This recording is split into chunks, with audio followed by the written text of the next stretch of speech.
You're nothing but a burden now. I can't throw my life away for you and those kids." Those cruel words echoed through the sterile hospital room as Nathaniel Warner, a white banker, abandoned his black wife, Tanya Brooks.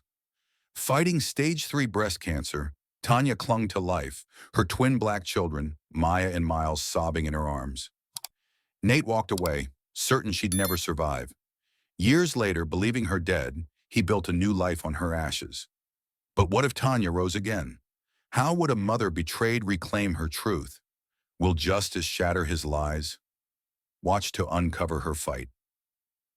Vote 1 if you love this story, 0 if you don't. Predict the ending in 3 to 7 words. Will Tanya triumph over Nate's betrayal? The hospital room smelled of antiseptic and despair, a sharp sting that burned Tanya Brooks' nose as she sat on the edge of the exam bed. Her hands, calloused from years of braiding hair and wiping tiny noses, gripped the thin paper sheet beneath her. Maya and Miles, her 3-year-old twins, sat in their double stroller, their dark brown eyes wide, oblivious to the weight crushing their mother's chest. Tanya's skin, a rich umber now dulled by exhaustion, felt clammy under the fluorescent lights. The doctor's words echoed in her skull.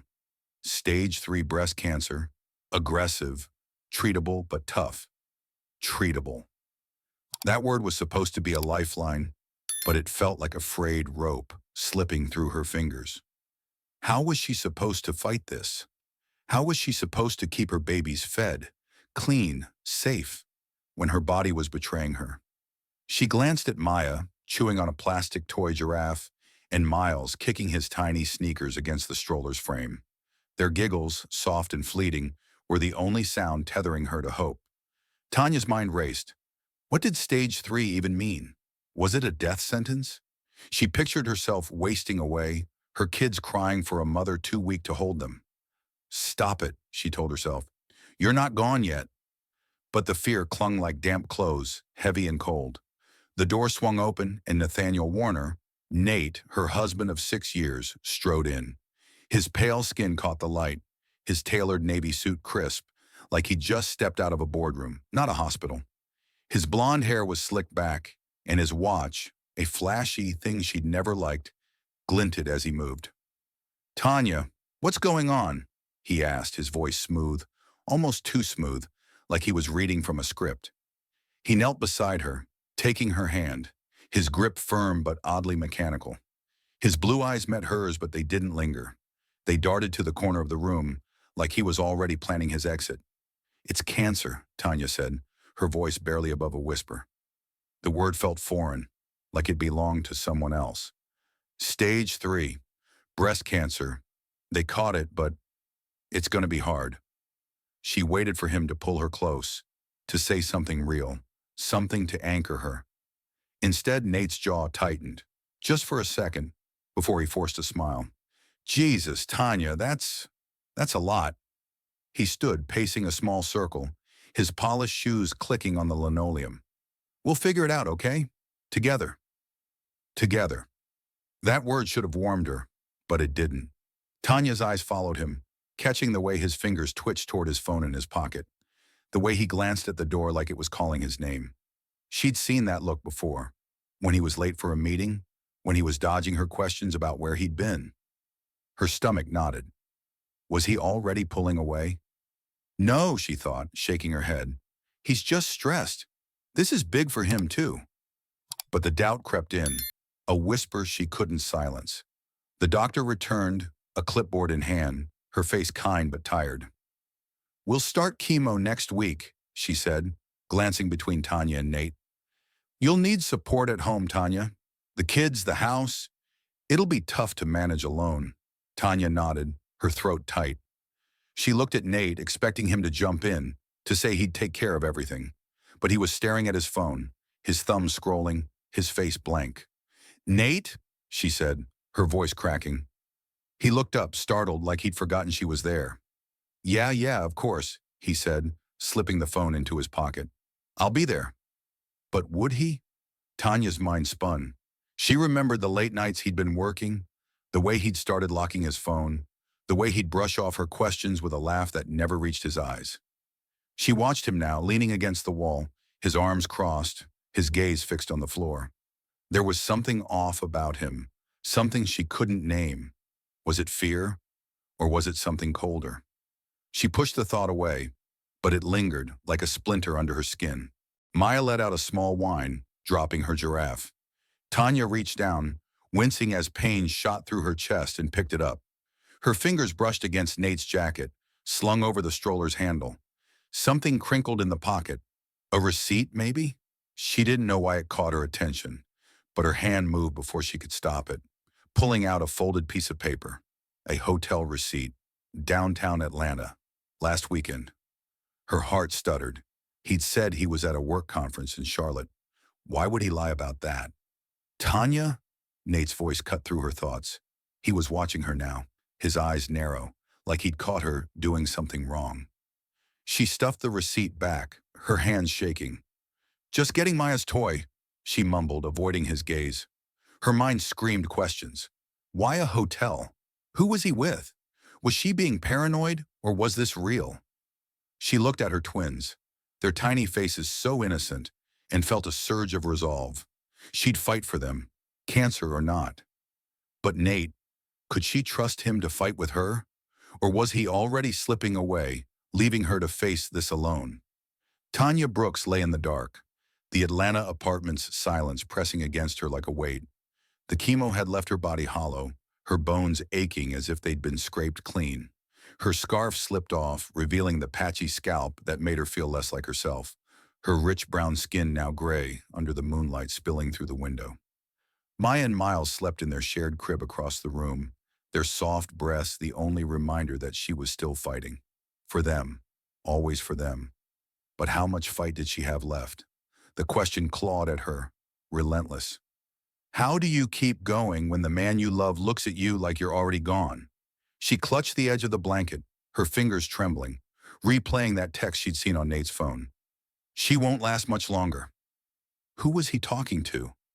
What kind of man says that about his wife? Nate hadn't come home last night, or the night before. Tanya's mind churned, piecing together the fragments. His late nights, the hotel receipt, that sharp new cologne clinging to his clothes. She'd tried to ask him about it yesterday, her voice weak from the chemo fog. "Where have you been, Nate?" she'd said, cradling Miles in her lap. His pale face had tightened, his blue eyes flicking away. "Work, Tanya. You know how it is." But she didn't know.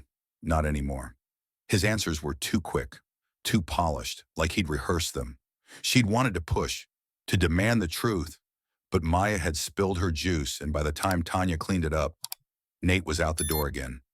Now in the quiet, her thoughts screamed. Was he cheating? Was he ashamed of her? Of the kids? Of their life? She looked at the twins' crib, their dark curls peeking out from under the blanket, and her heart ached. They were her world, her two little fighters with their father's nose, but her deep brown eyes. She'd do anything for them. But Nate? She wasn't sure anymore. The phone rang, shrill in the silence, and Tanya's heart jumped. It was Keisha, her best friend, her voice urgent. "Tanya, you okay? I called earlier. No answer." Tanya's throat tightened. She hadn't answered because she'd been too weak to reach the phone. "I'm here," she whispered. Keisha's sigh was heavy. "I'm coming over. Something's not right." Tanya didn't argue. She needed someone, anyone, to see her, to remind her she wasn't invisible. When Keisha arrived, her braids pulled back tight. She took one look at Tanya and froze. "Girl, you look like hell," she said, setting a bag of groceries on the counter. Tanya forced a laugh, but it hurt. Keisha knelt beside her, her brown eyes soft. "Where's Nate?" Tanya shook her head. The words stuck. Keisha's jaw clenched. "He's ghosting you, isn't he?" Tanya's silence was answer enough. Then it happened. That night, Tanya woke to the sound of the front door creaking.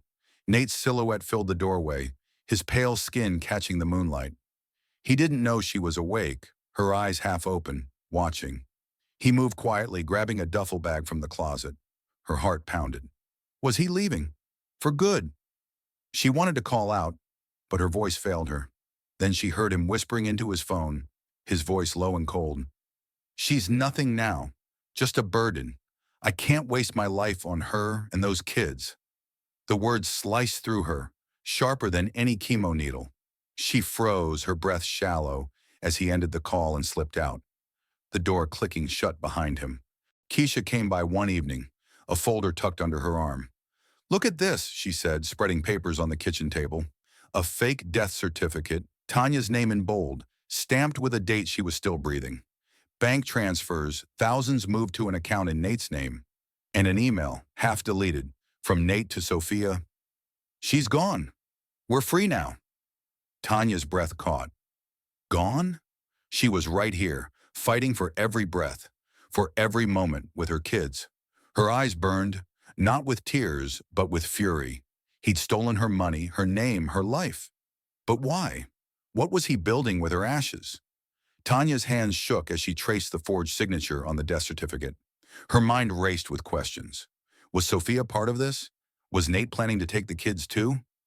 She looked at Keisha, whose jaw was set, her brown eyes fierce. "We're gonna nail him," Keisha said. "But you gotta get stronger first." Tanya nodded, her resolve hardening. She'd been buried once on paper, but she was still here. For Maya and Miles, she'd fight. But as she tucked her twins into bed, their dark curls soft against the pillows, a new question gnawed at her. How far would Nate go to keep his lies alive? Tanya Brooks sat at the wobbly kitchen table in her Alabama rental, the faint hum of a box fan cutting through the humid night. Her dark skin, still pale from chemo, glistened with sweat as she stared at the laptop screen, its blue glow casting shadows on her face. Maya and Miles were asleep, their tiny bodies tangled in blankets, their deep brown curls spilling across pillows. The library job kept food on the table, but it was the folder of evidence. Dog-eared papers, bank records, that damn fake death certificate that kept Tanya awake. She wasn't Nina Carter here. Not really. She was still Tanya, the black mother Nate thought he'd buried. How could he sleep at night, knowing he'd stolen her life? Knowing he'd left their kids like they were nothing? Her fingers tightened around her coffee mug, the ceramic chipped but warm, grounding her rage. Nate was everywhere now. Tanya had seen him on a local news clip, his pale face smooth under studio lights, his blonde hair perfect as he spoke at a fundraiser for the Kauai Tanya Brooks. "My wife's battle inspired me," he'd said, his voice dripping with fake grief. "We're saving lives in her name." Tanya's stomach churned. Her name, her pain. He was using it to play hero, raking in donations while she scraped by. How dare he stand there, a white man in a tailored suit, profiting off her suffering? She wanted to scream, to shatter his lies, but Keisha's words echoed, "Get stronger first." So she did, day by day, her body slowly reclaiming itself. Keisha had introduced her to Denise, a black lawyer with a sharp smile and sharper mind. Tanya met her at a diner, the smell of greasy fries mixing with her nerves. Denise's braids were neat, her voice steady as she flipped through the folder. "This is gold," she said, tapping the fake death certificate. "Nate's sloppy. We can bury him with this." Tanya's heart raced. Bury him. The irony wasn't lost on her. Could she really do this? Could she take down the man who'd erased her? Denise leaned forward, her brown eyes locked on Tanya's. "We'll start quietly. Anonymous tips to the IRS, some press leaks. Let his world crack before he knows you're coming." Tanya nodded, her mind spinning. She'd spent nights combing through Keisha's findings. Bank transfers to a shell account, emails to Sophia, a woman whose name burned in Tanya's chest. "She's gone. We're free now," Nate had written. Free. The word felt like a slap. Tanya wasn't gone, she was here, breathing, fighting for her kids. But who was Sophia? A lover? A partner in his lies? Tanya's fingers hovered over the laptop, her breath shallow. She wanted answers, but each new clue felt like a cut, reopening wounds she thought she'd stitch shut. Then a message pinged into her inbox, anonymous, no sender name. Tanya's pulse quickened. She opened it, and a single line stared back. "Check the USB. It's all there." Attached was a tracking number for a package. Tanya's hands shook as she scribbled it down. Was this a trick? Was Nate onto her? Keisha, over the next day, tracked the package to a local post office. Inside was a USB drive, no note, no explanation. Tanya plugged it into the laptop, her heart pounding. Emails loaded, dozens, all from Nate to Sophia, a white woman with a sleek email signature. Sophia Hayes, marketing consultant. One email, dated weeks after Tanya's supposed death, made her freeze. I left her to die. She was holding me back. You and I were unstoppable now. Morning came, and Tanya found the note on the kitchen counter, scrawled in Nate's slanted handwriting. Don't find me. No goodbye, no explanation, just 4 words that shattered her world. She sank to the floor, the twins' laughter from the living room, a cruel contrast to the void in her chest. Why would he do this? How could he walk away from Maya, from miles from her? She clutched the note, her tears smudging the ink, when Keisha burst in, her face grim. Tanya, I checked your bank account. It's empty. He took everything. Your mom's inheritance, the savings, all of it. Tanya's head spun. She remembered the hotel receipt, the text, his cold voice in the dark. But this was worse. Keisha kept talking, her voice shaking. I heard from my cousin at the bank. Nate filed a death certificate. Yours. He's telling people you're gone, Tanya. He's playing the grieving widower, holding the kids at some fake-ass funeral. Tanya's breath caught. A death certificate. She wasn't even dead, but he'd buried her on paper, stolen her money, her life. She looked at Maya and Miles, playing unaware, their dark skin glowing with innocence. He'd abandoned them too, her babies, his own blood. Her hands shook, not from weakness, but rage. How dare he erase her? How dare he use her kids as props? She wanted to scream, to find him, to make him pay. But her body betrayed her legs too weak to stand. Keisha grabbed her hand. We'll fight this, Tanya. You're not done. Tanya nodded, her jaw tight. But as she looked at her twins, a new question burned. What kind of man kills his wife on paper? And what was he planning next? Tanya Brooks lay on the cold linoleum floor of her Atlanta apartment, her breath shallow, her body a battlefield ravaged by chemo. The world spun, a blur of pain and fear, as Maya and Miles' cries pierced the haze. Her dark skin, once vibrant, was clammy, her scarf fallen away, exposing the bald patches that made her feel like a stranger in her own body. Was this it? Was she really dying, just like Nate said? The thought of her twins, her beautiful black babies with their wide eyes and soft curls left alone, clawed at her heart. She couldn't let him win, couldn't let him erase her, but her limbs felt like lead, and the note he'd left, "Don't find me," burned in her mind. How could he do this? How could he bury her alive, steal everything, and walk away from their kids? The door banged open, and Keisha's voice cut through the fog. Tanya! Oh my God, hold on! Keisha, her best friend, her rock, dropped to her knees, her braids swinging as she checked Tanya's pulse. Her brown eyes, usually fierce, were wide with panic. Tanya tried to speak, but her throat was dry, her words lost. Keisha was already on the phone, barking at 911, her voice steady despite the tremble in her hands. She's alive, but she's bad. Hurry! Tanya's mind clung to that word, alive. She wasn't done yet. Not for Maya, not for Miles. The hospital was a blur of beeping monitors and sterile air. Tanya woke to Keisha's face, her friend's hand gripping hers. You scared the hell out of me, Keisha said, her voice soft but sharp. You're not checking out on us.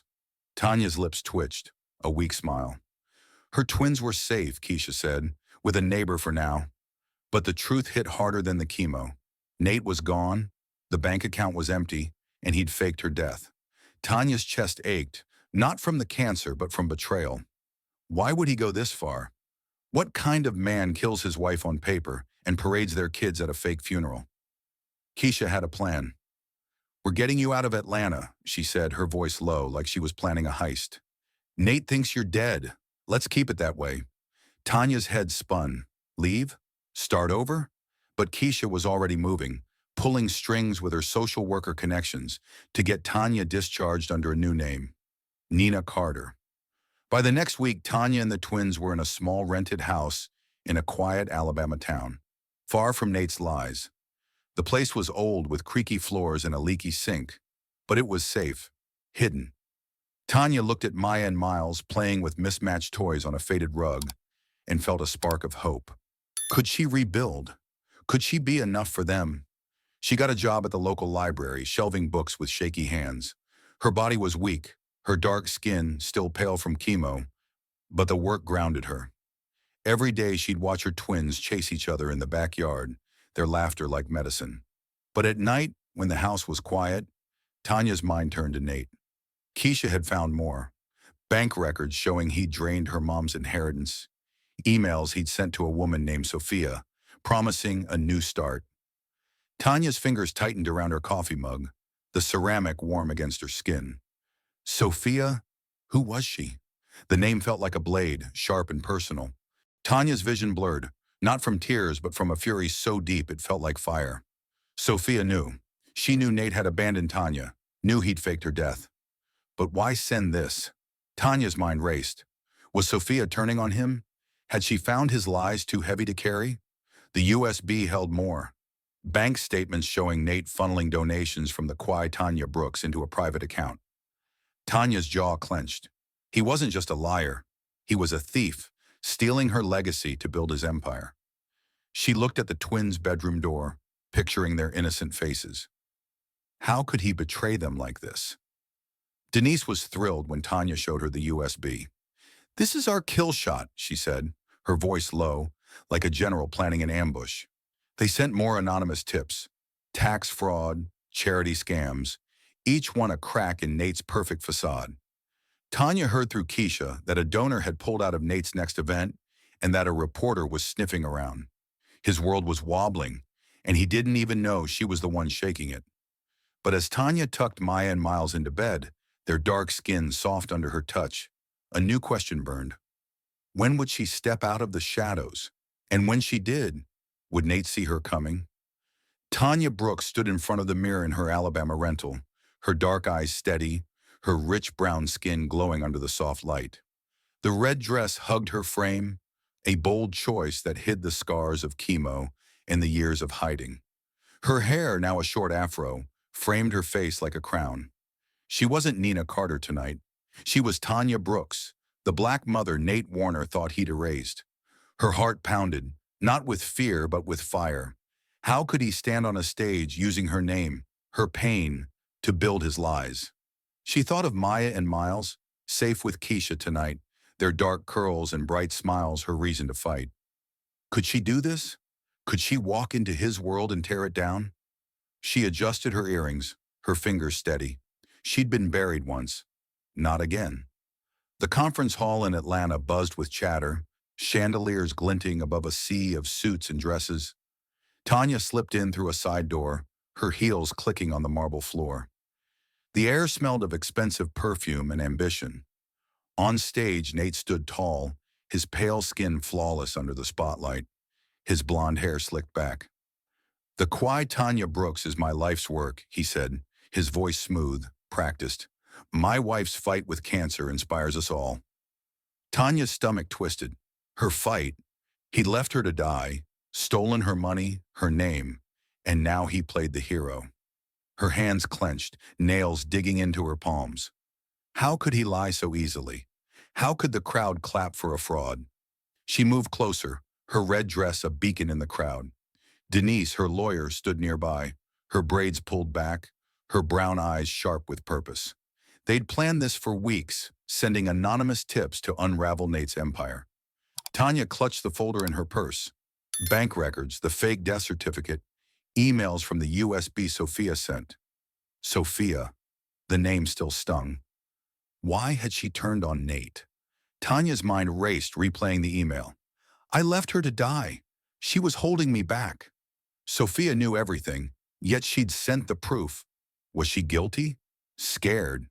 Tanya didn't care. Tonight was about justice. Nate's speech ended and the crowd applauded. Tanya took a breath, her heart thundering. Now! She stepped forward, her heels echoing as she climbed the stage steps. The room hushed, heads turning. Nate froze, his blue eyes widening, his pale face draining of color. "Tanya," he whispered, the mic catching it. The crowd gasped. Tanya stood tall, her voice steady. I'm Tanya Brooks, she said, her dark eyes locked on his. Not the memory you're selling, not the wife you buried on paper. Her words cut through the silence sharp as a blade. How did it feel, Nate, to see a ghost? She held up the folder, her hands steady despite the storm inside. This man faked my death, she said, her voice rising. He stole my inheritance, abandoned our black twins, Maya and Miles, while I fought cancer alone. The crowd murmured, phones flashing. Nate stammered. Tanya, this isn't... You're confused. But his voice cracked, his polished mask slipping. Tanya opened the folder, showing the fake death certificate and the bank transfers. You built this fund on lies, she said, her eyes burning into his. You thought I was gone. I'm not. A woman in a sleek white dress stood up. Sophia, her fair skin flushed, her green eyes wide. Tanya's breath caught. Was she here to defend him? But Sophia walked to the stage, her heels sharp against the floor. She pulled a USB from her clutch and tossed it at Nate's feet. It clattered, the sound deafening in the silence. He told me you were dead, Sophia said, her voice trembling but clear. But I found his emails. He left you to die. The crowd erupted, reporters shouting. Tanya's heart raced. Sophia was no ally, but she was no fool either. Why risk this? What did she want? Denise stepped forward, her presence commanding, and handed the folder to a reporter. Everything's there, she said, her voice cool. Fraud, forgery, theft. The room spun into chaos, cameras flashing, voices rising. Nate backed away, his hands up. This is a setup, he shouted, but no one listened. Two police officers climbed the stage, their badges glinting. Nathaniel Warner, one said, you're under arrest for fraud, identity theft, and embezzlement. The cuffs clicked around his pale wrists, his face a mask of panic. Tanya watched, her chest tight. Was this real? Had she done it? As Nate was led away, the crowd's eyes turned to Tanya. She stood under the spotlight, her red dress blazing, her dark skin radiant. She wasn't the broken woman he'd left. She was a mother, a survivor. I'm here, she said, her voice soft but firm. Because my kids needed me. Because I'm still breathing. The room was silent. Then someone clapped, then more until it roared. Tanya's heart swelled, not with pride but with power. She'd faced the man who tried to erase her. But as she stepped off the stage, a question lingered. Would this be enough to reclaim her life? Tanya Brooks stood behind the counter of her new Atlanta coffee shop, the smell of roasted beans mixing with the morning air. Her rich brown skin glowed under the soft lights, a far cry from the ashen hue of her chemo days.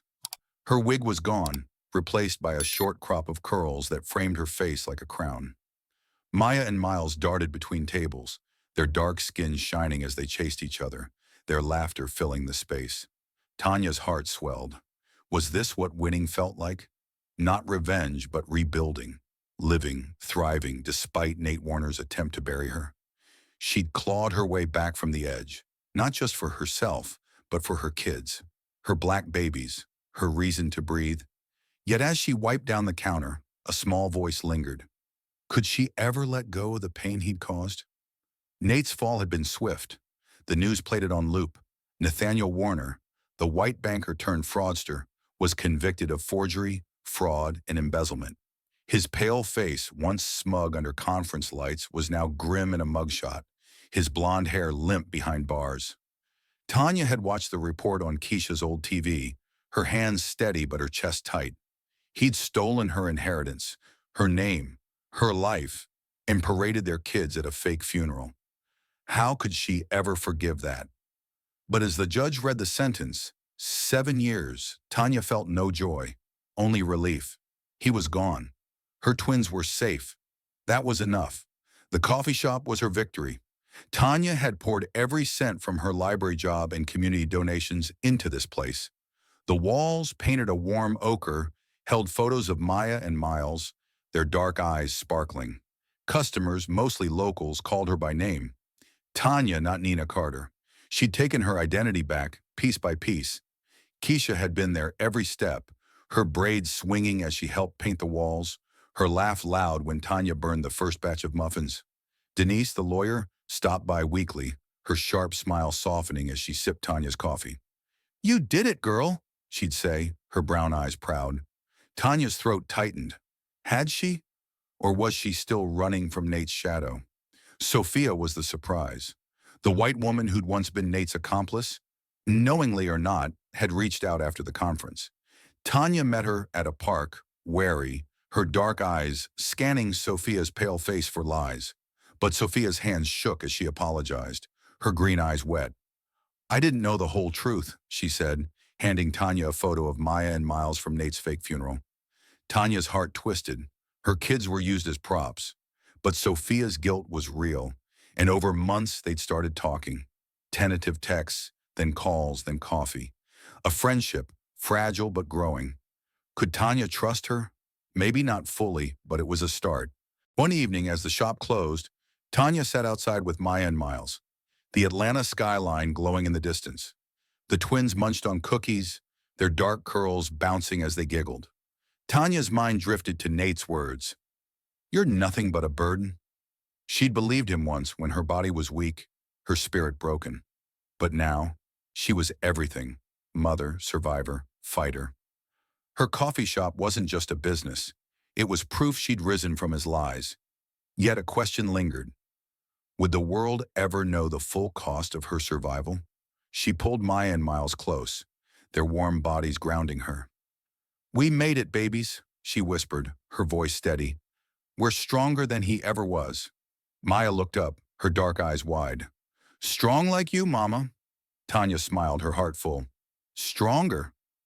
The twins laughed, oblivious to the weight of her words. Tanya looked at the stars, the same ones that had watched her fall apart. She'd survived cancer, betrayal, and a man who'd tried to erase her. Living well wasn't just revenge, it was her triumph. As she locked the shop, Tanya's phone buzzed, a text from Sophia. "Proud of you." She paused, her fingers hovering. Maybe healing meant letting new people in, even those tied to her pain. She typed back, "Thanks." Simple, but enough. She looked at her twins, their hands sticky with cookie crumbs, and knew this was her truth. She'd built a life, not for Nate's downfall, but for her kids' future. And that was the sweetest victory. Tanya Brooks' story is a testament to the unbreakable spirit of a black mother who refused to be erased. Against the betrayal of her white husband, Nate Warner, who left her and their black twins, Maya and Miles, to die while he built a life on lies, Tanya rose. She survived stage 3 breast cancer, reclaimed her name, and turned her pain into power, opening a coffee shop that became a beacon of hope in Atlanta. The lesson here is clear. Resilience and truth can outshine even the darkest betrayals. Tanya didn't just survive, she thrived, proving that love for her children and her own strength were enough to rebuild a life stolen from her. Her victory wasn't in Nate's downfall, but in her ability to stand tall, to live fully, to show her kids that no one could dim their light. This story leaves us with a question that cuts deep. What does it mean to fight for your truth when the world tries to bury you? Tanya faced cancer, abandonment, and a fake death certificate, yet she found a way to rise. Have you ever had to fight to reclaim your own story? Maybe it was a betrayal, a loss, or a moment when someone tried to define you. Drop a comment below and share. How did you find your strength? Your voice matters, and we want to hear it. Hit that like button if Tanya's courage moved you, or let us know what you think could have been different. Your thoughts keep these stories alive. What's next? Our upcoming video dives into another tale of grit and redemption, a single father battling to protect his daughter from a system stacked against them. It's a story of heart, hustle, and hope that'll keep you glued to the screen. Subscribe now and tap the bell so you don't miss it. We're building a community here, one story at a time, and we're thrilled you're part of it. From the bottom of our hearts, thank you for watching. Tanya's journey reminds us that every step forward, no matter how hard, is a victory. You're not just watching a video. You're joining a movement to uplift voices like hers, voices that refuse to be silenced. Share this story with someone who needs to hear it, someone who's fighting their own battle. And please tell us where you're watching from. Your city, your corner of the world makes this community stronger. We'll see you in the next video, ready to dive into another story that'll make you feel, think, and fight for what's right. Until then, keep shining.